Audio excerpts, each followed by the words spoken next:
Hello friends, आप लोग कैसे हैं? उम्मीद करते हैं आप लोग ठीक होंगे, आप लोग हेल्दी होंगे। फ्रेंड्स, आज एक क्वेश्चन है कि जो ओजोन डिप्लीशन होता है उसका इफेक्ट क्या होता है। तो ओजोन डिप्लीशन क्या होता है? ओजोन डिप्लीशन ये होता है कि जो ओजोन की लेयर है, जो ओजोन की परत है, वो कई जगह पर ख़त्म हो जाए या वहाँ पर ओजोन की लेयर पतली हो जाए। तो उससे क्या होता है कि जो सनलाइट की अल्ट्रावायलेट रेज हैं वो फिर ज़मीन पर आने लगते हैं। तो अब जो जो हार्मफुल इफेक्ट होगा उस अल्ट्रावायलेट रेज का ज़मीन पर आ करके, वही सारे इफेक्ट होंगे ओजोन डिप्लीशन के। मतलब ये कि ओजोन डिप्लीशन का मेन इफेक्ट ये होगा कि वो अल्ट्रावायलेट रेडिएशन को ज़मीन पर ज़्यादा क्वांटिटी में आने देगा, और तब उस अल्ट्रावायलेट रेडिएशन से जो हार्मफुल इफेक्ट होंगे ज़मीन पर, उसको ये कहा जाएगा कि ये ओजोन डिप्लीशन का इफेक्ट है। तो ओजोन डिप्लीशन का मेन इफेक्ट तो ये हुआ कि वो अल्ट्रावायलेट रेडिएशन को ज़मीन पर आने देता है। जो सनलाइट से अल्ट्रावायलेट रेडिएशन होता है वो ज़मीन पर ज़्यादा क्वांटिटी में आता है। तो अब हमें ये देखना है कि अल्ट्रावायलेट रेडिएशन का हार्मफुल इफेक्ट क्या होता है। तो सबसे पहली बात तो ये कि अगर इंसानों पर उसका हार्मफुल इफेक्ट देखा जाए तो एक तो ये कि स्किन के कैंसर के चांसेस बहुत बढ़ जाते हैं, क्योंकि उसका स्किन पर डायरेक्ट एक्सपोजर होता है। जब अल्ट्रावायलेट रेडिएशन का अल्ट्रावायलेट रेज जब पड़ती हैं तो क्या होता है कि उससे स्किन कैंसर के चांसेस बहुत बढ़ जाते हैं, स्किन कैंसर होने के चांसेस ज़्यादा हो जाते हैं। तो एक तो ये इफेक्ट हो गया। दूसरा ये हो गया कि इंसानों पर आईसाइट, इंसानों क्या सारे एनिमल्स पे आईसाइट पे भी असर पड़ता है। आईसाइट लो हो जाती है, उसको दिखना कम हो जाता है। इस तरह के इफेक्ट होते हैं अल्ट्रावायलेट रेडिएशन के। तो एक तो ये हो गया कि स्किन कैंसर, दूसरा ये हो गया अल्ट्रावायलेट रेडिएशन का इफेक्ट, और तीसरा ये हो गया इम्यून सिस्टम की अगर बात की जाए तो इम्यून जो होता है वो वीक हो जाता है। एनिमल्स का जो इम्यून होता है वो वीक हो जाता है। अल्ट्रावायलेट रेडिएशन का एक ये भी इफेक्ट है।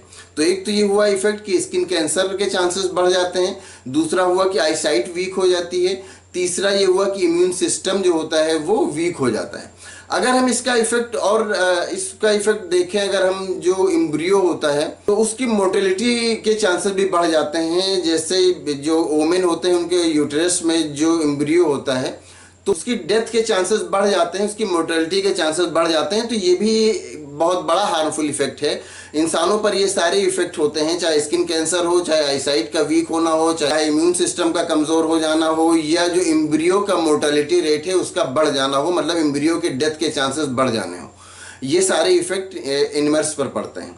अगर बात की जाए प्लांट्स पर, तो प्लांट्स पर इसका इफेक्ट ये होता है कि प्लांट में फोटोसिंथेसिस जो होता है वो फोटोसिंथेसिस का रेट कम हो जाता है, फोटोसिंथेसिस कम होने लगता है। और फोटोसिंथेसिस कम होने का मतलब ये होता है कि ज़मीन पर कार्बन डाइऑक्साइड बढ़ जाना।